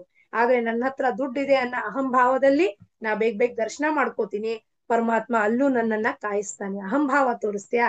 ಬಾ ಅಲ್ಲಿ ಗುಡ್ಡ ಬೆಟ್ಟ ಹತ್ಕೊಂಡ್ ಬಾ, 5 ತಾಸು ಲೈನಲ್ಲಿ ನಿಂತ್ಕೊಂಡು, ಬೇವರಾಯ್ತು, ಶೆಕೆ ಆಯ್ತ್ರಿ, ನೀರ್ ಕುಡಿಬೇಕ್ರಿ, ಎಲ್ಲಾ ಆಗತ್ತೆ ತಳಮಳ. ಯಾಕೆ? ಅಹಂಭಾವ ತೋರಿಸಿದ್ದಕ್ಕೆ. ದುಡ್ಡು ಯಾರದ್ದು? ಅವನದು. ಯಾರು ಕರ್ಕೊಂಡು ಹೋಗ್ತಿದ್ದಾನೆ? ಅವನೇ. ಆದ್ರೆ ಅಹಂಭಾವ ಯಾರ್ದು? ಈ ದೇಹ ಹೊಂದಿ ಅಹಂಭಾವ ತೋರಿಸುತ್ತೆ. ನಾವು ಸ್ಪೆಷಲ್ ಟಿಕೆಟ್ ತೆಗೆಸ್ಬಿಟ್ಟಿದ್ವಿ ರೀ, ಅವನಿಗೆ ಯಾರಿಗೋ 1,000 ರೂಪಾಯಿ ಕೊಟ್ಬಿಟ್ವಿ, ನಮಗೆ ಸ್ಪೆಷಲ್ ದರ್ಶನ ಮಾಡಿಸ್ಬಿಟ್ಟ. ಹೆಂಗ್ ಮಾಡಿಸ್ತಾನಪ್ಪ ಸ್ಪೆಷಲ್ ದರ್ಶನ? ಒಮ್ಮೊಮ್ಮೆ ಆಯ್ತು ಅಂತಾನೆ, ಇನ್ನೊಮ್ಮೆ 4 ತಾಸು ಕಾಯಿಸ್ತಾನೆ. ಯಾಕೆ? ದೇಹಕ್ಕೆ ಅಹಂಭಾವ, ನಾನು ದುಡ್ಡು ಕೊಡ್ಬಲ್ಲೆಯಾ, ನೋಡ್ ಬರ್ಲೆಯಾ, ಬೇಗ ಬೇಗ ಹೋಗಿ ನೋಡ್ಕೊಂಡ್ ಬಂದ್ಬಿಡ. ಬೇಗ ಬೇಗ ಹೋಗಿ ನೋಡ್ಕೊಂಡು ಏನ್ ಮಾಡಬೇಕಾಗಿದೆ? ಹೋಗಿದ್ದೇನಕ್ಕೆ? ತಿರುಪತಿಗೆ ದರ್ಶನಕ್ಕೆ. ಆ ತಿರುಪತಿ ತಿಮ್ಮಪ್ಪನ ದರ್ಶನಕ್ಕೆ ಬೇಗ ಹೋಗಿ ದರ್ಶನ ಬಂದು ವಾಪಸ್ ಮನೆಗ್ ಬಂದು ಸೇರ್ಕೊಂಡು ಏನ್ ಮಾಡ್ಬೇಕಾಗಿದೆ? ಏನು ಇಲ್ಲ. ಮೆಲ್ಲಕ್ ಹೋಗೋಣ, ಸಾವಕಾಶ ದರ್ಶನ ಮಾಡೋಣ. ಅಪ್ಪ ನೀ ಯಾವಾಗ ದರ್ಶನ ಕೊಡ್ತೀಯೋ ಅವಾಗ ಕೊಡಪ್ಪ ಅನ್ನೋದು ಸಮಾಧಾನ ವೃತ್ತಿ ಇದ್ದಾಗ ಹೆಂಗಾಗತ್ತೆ? ಎಲ್ಲಾ ಕೆಲ್ಸ ಕೈಗೂಡತ್ತೆ. ಯಾವಾಗ ನಾವು ವಿರೋಧ ಭಾವನೆಯನ್ನು ಪ್ರಕಟ ಮಾಡ್ತೀವೋ ಪರಮಾತ್ಮ ಅಲ್ಲಲ್ಲೇ ವಿರೋಧವಾದ ಕೆಲಸಗಳನ್ನು ನಮಗೆ ತೆಗೆದಾಕಿಟ್ಟಿರ್ತಾನೆ. ಪರಮಾತ್ಮ ಎಲ್ಲವನ್ನು ಮಾಡೋದೆಲ್ಲ ಪರ್ಫೆಕ್ಟ್ ಮಾಡಿರ್ತಾನೆ. ಅದಕ್ಕೆ ಅವ್ರು ಹೇಳ್ತಾರೆ, ಯಾವಾಗ ಈ ಆತ್ಮ ಸಿಂಹಾಸನದಲ್ಲಿ ವಿರಾಜಮಾನಿದಾನ ಆತ್ಮರಾಮ ಅನ್ನೋದು ಅರಿವು ಬರುತ್ತೋ ಅವಾಗ ಈ ದೇಹದಲ್ಲೇ ಅವನಿದ್ದಾನೆ, ಅವನೆಲ್ಲೂ ಹೊರಗಡೆ ಇಲ್ಲ, ಈ ದೇಹದಲ್ಲೇ ವಿರಾಜಮಾನಿದ್ದಾನೆ ಅನ್ನೋದು ಅರಿವು ಯಾರು ಮಾಡಿಸ್ಕೊಡ್ತಾರೆ? ಸದ್ಗುರುನಾಥ ಬಂದು ಮಾಡಿಸ್ಕೊಡ್ತಾನೆ. ನೀ ಯಾರನ್ನು ಹೊರಗೆ ಹುಡುಕ್ತಾ ಇದೆಯೋ ಅವನಿಲ್ಲೇ ಒಳಗೆ ಇದ್ದಾನೆ. ಅವನನ್ನ ಹುಡುಕ್ಬೇಕು ಅಂದ್ರೆ ಈ ದೇಹದ ಅಹಂಭಾವ ಬಿಡ್ಬೇಕು, ಮಮತ್ವ ಬಿಡ್ಬೇಕು, ನಾನು ನನ್ನದು ಅನ್ನೋದು ಬಿಡಬೇಕು, ಮನಸ್ಸು ಬಿಡಬೇಕು, ಚಿತ್ತ ವೃತ್ತಿಗಳು ಸಂಪೂರ್ಣವಾಗಿ ಅವನ ಕಡೆ ತೊಡಗಿಸ್ಬೇಕು. ಅದಕ್ಕೆ ಸಗುಣ ನಿರ್ಗುಣ ರೂಪ ಇರುವ ಏಕಮೇವ ಅದ್ವಿತೀಯ ರಾಮ ಚರಾಚರದಲ್ಲೂ ತುಂಬಿದ್ದಾನೆ. ಚರಾಚರದಲ್ಲೂ ತುಂಬಿದ್ದಾನೆ ಅವನು, ಒಂದೇ ಕಡೆ ತುಂಬಿಲ್ಲ ಅವನು, ಎಲ್ಲ ಕಲ್ಲಲ್ಲೂ ತುಂಬಿದ್ದಾನೆ. ಗುಡ್ಡ, ಮರ, ಮಣ್ಣು, ಕಲ್ಲು, ನೀವ್ ಏನು ಮುಟ್ತಿರೋ ಅದ್ರಲ್ಲಿ ಅವನಿದ್ದಾನೆ. ಆದ್ರೆ ಹೆಂಗಿದ್ದಾನ ಅವನು? ಅವ್ಯಕ್ತವ ರೂಪದಲ್ಲಿ ಇದ್ದಾನೆ. ಅವನು ನಮಗ್ ಕಾಣಿಸೋದಿಲ್ಲ. ಅವನೇನ್ ಬಿಲ್ಲು ಬಾಣ ಹಿಡ್ಕೊಂಡ್ ಬರೋದಿಲ್ಲ ಅಥವಾ ಗುಂಡಿ ಹಿಡ್ಕೊಂಡು ಬರೋದಿಲ್ಲ. ಗುಂಡಿಧರ ಅವನು ಅವತಾರ ರೂಪ. ಬಿಲ್ಲು ಬಾಣ ಹಿಡ್ಕೊಂಡಿರೋ ರಾಮ ಅವತಾರ ಕಾಲದಲ್ಲಿ ತಗೊಂಡಿದ್ದ ಒಂದು ರೂಪ. ಅದು ಹೋದ್ಮೇಲೆ ಅವನಂತಾನೆ ನಾನು ಎಲ್ಲಾ ಕಡೆಯೂ ತುಂಬಿದ್ದೀನಿ. ಆ ಅವತಾರ ಖಂಡ ಕಾಲದಲ್ಲಿ ನನಗಂತ ರೂಪ ತಗೊಂಡು ಬರ್ಬೇಕಾಗಿತ್ತು, ಕೃಷ್ಣ ಆಗಿ ಬರ್ಬೇಕಾಗಿತ್ತು, ತಾಯಿ ಚಾಮುಂಡಿಯಾಗಿ ಬರ್ಬೇಕಾಗಿತ್ತು. ಆಯಾ ರೂಪ ಹೊಂದಿ ಬಂದಾಗ ಆಯಾ ವಿಶಿಷ್ಟ ಕಾಲದಲ್ಲಿ ಏನೇನು ಕೆಲಸಗಳನ್ನ ಮಾಡ್ಬೇಕು ಪರಮಾತ್ಮ ಮಾಡಿ ಪುನಃ ಅವ್ಯಕ್ತನಾಗ್ತಾನೆ. ಅಂದ್ರೆ ಅವನು ಎಲ್ಲಿಂದ ಬಂದಿದ್ನೋ ಅಲ್ಲಿಗೆ ವಾಪಸ್ಸು ನಿರ್ಗುಣ ನಿರಾಕಾರ ಸ್ವರೂಪಕ್ಕೆ ಹೋಗುತ್ತಾನೆ. ಇದನ್ನ ಯಾರು ತಿಳಿಸ್ತಾರಪ್ಪ? ಇವೆಲ್ಲ ಮಾತನ್ನ ನಮ್ಗೆ, ಆಧ್ಯಾತ್ಮದ ಮಾತನ್ನ ಸದ್ಗುರುನಾಥ. ಜೀವನದಲ್ಲಿ ನಮಗೆ ಸದ್ಗುರುನಾಥನ ಅವಶ್ಯಕತೆ ಬಹಳ ಇರುತ್ತದೆ. ಯಾಕೆಂದ್ರೆ ಪ್ರಾಪಂಚಿಕ ಜನರಿಗೆ ಇರೋದಿಲ್ಲ. ಆದ್ರೆ ಯಾರಿಗೆ ಪ್ರಪಂಚದ ಎಲ್ಲಾ ವಸ್ತು ಇದೆ, ಆದ್ರೂ ಏನೋ ಅಸಮಾಧಾನ, ಏನೋ ಇಲ್ಲ ಕಣ್ರಿ ನನ್ನ ಹತ್ರ, ಏನೋ ಹುಡುಕ್ತಾ ಇದ್ದೀನಿ ಸಿಗ್ತಾ ಇಲ್ಲ, ಏನೋ ಹುಡುಕ್ತಾ ಇದ್ದೀನಿ ಸಿಗ್ತಾ ಇಲ್ಲ, ವಸ್ತು ವಿಷಯದಲ್ಲಿ ಆಸಕ್ತಿ ಇಲ್ಲ, ಬಂಗಾರ ಬೆಳ್ಳಿ ಇದ್ರೂ ಆಸಕ್ತಿ ಇಲ್ಲ, ಏನನ್ನು ಹುಡುಕ್ತಾ ಇದ್ದೀನಿ ನನಗೆ ಗೊತ್ತಾಗ್ತಿಲ್ಲ ಅಂದಾಗ, ಆ ತಳಮಳ ಉಂಟಾದಾಗ ನನ್ನ ಶೋಧನೆ ಗುರು ಹಿಂದೆ ಹೋಗುತ್ತೆ. ಏನು ನನಗೆ ಇಷ್ಟೆಲ್ಲ ಇದೆ, ನನ್ನ ಹತ್ರ ಆಸ್ತಿ ಇದೆ, ಒಳ್ಳೆ ಕೆಲ್ಸ ಇದೆ, ನೌಕರಿ ಇದೆ, ಗಂಡ ಚಲೋ ಬಳಸ್ತಾನೆ, ಎಲ್ಲಾ ಸಾಮಾನ್ ಇದೆ, ಫ್ರಿಡ್ಜ್ ಇದೆ, ಕಾರ್ ಇದೆ, ಬಂಗ್ಲೋ ಇದೆ, ಆದ್ರೂ ನನಗೆ ಸಮಾಧಾನ ಇಲ್ಲ. ಏನೋ ಹುಡುಕ್ತಾ ಇದ್ದೀನಿ ನಾನು, ಅದು ಏನು ಅನ್ನೋದನ್ನ ತಿಳಿಸ್ಕೊಡ್ಲಿಕ್ಕೆ ಸದ್ಗುರುನಾಥ ಜೀವನದಲ್ಲಿ ಪದಾರ್ಪಣೆ ಪ್ರವೇಶ ಮಾಡ್ತಾನು. ಏನ್ ಹುಡುಕ್ತಿದ್ಯಾ ಗೊತ್ತಾ? ನೀನು ನಿನ್ನನ್ನ ನೀನು ಹುಡುಕ್ತಾ ಇದೀಯಾ. ನೀನು ದೇಹದಲ್ಲಿ ಇಲ್ಲ, ನೀನನ್ನ ಒಳಗಿರೋನ್ ಯಾರಿದ್ದಾನೆ ಅವನು ನೀನೇ ಇದೆಯಾ. ನೀನು ಬೇರೆ ಕಡೆ ಎಲ್ಲೋ ಅವನನ್ನ ಹುಡುಕಾಡೋದ ಅವಶ್ಯಕತೆ ಇಲ್ಲ. ದೇಹ ದೇಹಿ ಎರಡೂ ಯಾರಿದ್ದಾನೋ ಅವನು ಒಬ್ಬನೇ ಇರೋದಿಲ್ಲಿ. ಪರಮಾತ್ಮ ಒಬ್ಬನೇ ಇಲ್ಲಿ ವಾಸಸ್ಥಾನ ಇರೋದು. ಈ ದೇಹ ಏನಿದೆಯೋ ಇದೇನ್ ಅನ್ಕೊಂಡ್ಬಿಡತ್ತಿದು, ನಾನೇ ಎಲ್ಲಾ ಮಾಡ್ತಾ ಇದ್ದೀನಿ, ಮನಸ್ಸಿನ ಜೊತೆ ಸೇರ್ಕೊಂಡು ನಾನೇ ಎಲ್ಲಾ ಮಾಡ್ತಿದ್ದೀನಿ ಅನ್ಬಿಟ್ಟು ಕರ್ತೃತ್ವ ಭಾವ ಹೊಂದಿ ಅದು ಆ ಗೋಳು, ಬೇಜಾರು, ಮನಸ್ತಾಪಗಳು, ಕ್ಲೇಶ ಉಂಟು ಮಾಡ್ಕೊಂಡು ಪುನಃ ಪುನಃ ಜೀವನ ಚಕ್ರದಲ್ಲಿ ಸಿಕ್ಕಾಕೊಳ್ಳುತ್ತೆ. ಇದನ್ನ ಬಿಡುಗಡೆ ಹೊಂದಬೇಕು ಅಂದ್ರೆ ಫಸ್ಟ್ ಫೋರ್ಮೋಸ್ಟ್ ಏನ್ ಮಾಡ್ಬೇಕಪ್ಪ? ನಾವು ಸದ್ಗುರುನಾಥನ್ನ ಹುಡುಕ್ಬೇಕು, ಅವನಿಗೆ ಮೊರೆ ಹೊಕ್ಕಬೇಕು, ಮೊರೆ ಹೊಕ್ಕಿ ಅವನಲ್ಲಿ ಪ್ರಾರ್ಥನೆ ಮಾಡ್ಬೇಕು, ಈ ಮೋಹ ಮಾಯದಿಂದ ನನಗೆ ಬಿಡುಗಡೆ ಮಾಡಪ್ಪ. ಹುಬ್ಳಿ ಶಂಕರಾನಂದ ಗುರುಗಳು ಒಂದ್ 25 ವರ್ಷದ ಹಿಂದ ಕಾಲ ಬಂದಾಗ ಅವ್ರ ದರ್ಶನ ಭಾಗ್ಯ ಆದಾಗ ಒಂದ್ ಭಜನೆ ಹೇಳ್ಕೊಟ್ಟಿದ್ರು. ಇದನ್ನ ಮುಗ್ಸಕ್ಕೆ, ಅಭಂಗನ ಮುಗ್ಸಕ್ಕೆ ಅದೊಂದು ಸಾಲನ್ನ ಹೇಳಿ ಮುಗ್ಸೋಣ. ಮೊರೆ ಹೊಕ್ಕೆ ಸದ್ಗುರು ರಾಯ, ದೂರ ಮಾಡೋ ಮೋಹ ಮಾಯ. ಮೊರೆ ಹೊಕ್ಕೆ ಸದ್ಗುರು ರಾಯ, ದೂರ ಮಾಡೋ ಮೋಹ ಮಾಯ. ದೂರ ಮಾಡೋ ಮೋಹ ಮಾಯ, ದೂರ ಮಾಡೋ ಮೋಹ ಮಾಯ, ದೂರ ಮಾಡೋ ಮೋಹ ಮಾಯ, ದೂರ ಮಾಡೋ ಮೋಹ ಮಾಯ. ಮೊರೆ ಹೊಕ್ಕೆ ಸದ್ಗುರು ರಾಯ, ದೂರ ಮಾಡೋ ಮೋಹ ಮಾಯ. ಕಾಮಕ್ರೋಧಾರಿಗಳ ಪೀಡ ಇನ್ನು ಆಗ ಗೋಡ ಬೇಡ, ಇನ್ನು ಆಗ ಗೋಡ ಬೇಡ,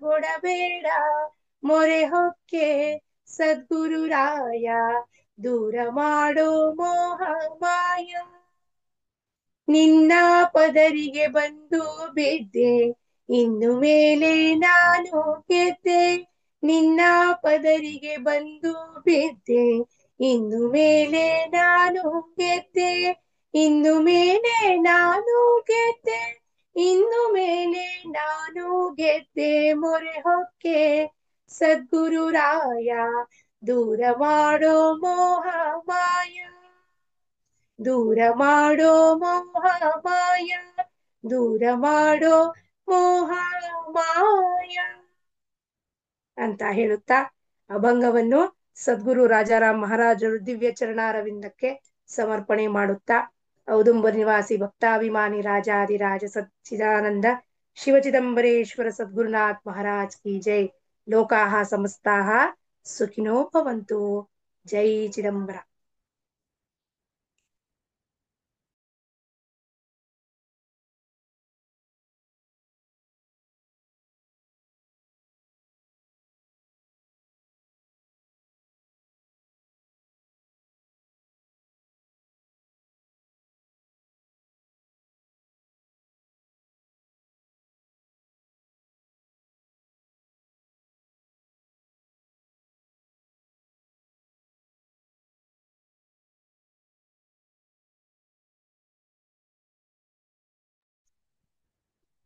ಇಂದಿನ ಶ್ರೀ ಶೇಷಾಚಲ ಸತ್ಸಂಗ ಕಾರ್ಯಕ್ರಮದಲ್ಲಿ ರಾಜಾರಾಮ್ ಮಹಾರಾಜರ ಅಭಂಗ ಈ ವಿಷಯದ ವ್ಯಾಖ್ಯಾನವನ್ನು ಶ್ರೀಮತಿ ದೀಪಾ ಪ್ರಸಾದ್ ತಾಯಿಯವರು ನಮಗೆ ಕರುಣಿಸಿದ್ದಾರೆ. ಇಲ್ಲಿ ಮುಖ್ಯವಾಗಿ ಭಕ್ತಿಯ ಕುರಿತಾಗಿ ರಾಜಾರಾಮ್ ಮಹಾರಾಜರ ಅಭಂಗಗಳ ವಿಚಾರವಾಗಿ ಸಾಕಷ್ಟು ಉದಾಹರಣೆಗಳನ್ನ ದೃಷ್ಟಾಂತಗಳನ್ನ ನಮಗೆಲ್ಲ ನೀಡಿ ಕರುಣಿಸಿದ್ದಾರೆ. ವೈಯಕ್ತಿಕ ಶ್ರೀ ಮಠದ ಪರವಾಗಿ ಹಾಗೂ ಎಲ್ಲ ಕಾರ್ಯಕ್ರಮದಲ್ಲಿ ಪಾಲ್ಗೊಂಡಿರ್ತಕ್ಕಂಥ ಎಲ್ಲ ಶ್ರೋತೃಗಳು ಕೂಡ ಅಭಿನಂದಿಸ್ತಾ ಈ ದಿನದ ಶ್ರೀ ಶೇಷಾಚಲ ಸತ್ಸಂಗ ಕಾರ್ಯಕ್ರಮವನ್ನು ಇಲ್ಲಿ ಸುಸಂಪನ್ನಗೊಳಿಸ್ತಾ ಇದ್ದೇವೆ. ಔದುಂಬರ ನಿವಾಸಿ ಭಕ್ತಾಭಿಮಾನಿ ರಾಜಾದಿರಾಜ ಸದ್ಗುರು ಶ್ರೀ ಶಿವಚಿದಂಬರೇಶ್ವರ ಮಹಾರಾಜ್ ಕಿ ಜೈ. ಆನಂದವನ ಗೃಹ ನಿವಾಸಿ ಭಕ್ತಾಭಿಮಾನಿ ಶ್ರೀ ಶೇಷಾಚಲ ಸದ್ಗುರು ಮಹಾರಾಜ್ ಕಿ ಜೈ. ಜೈ ಜೈ ರಘುವೀರ ಸಮರ್ಥ. ಶ್ರೀ ಕೃಷ್ಣಾರ್ಪಣಮಸ್ತು. ಜೈ ಚಿದಂಬರ.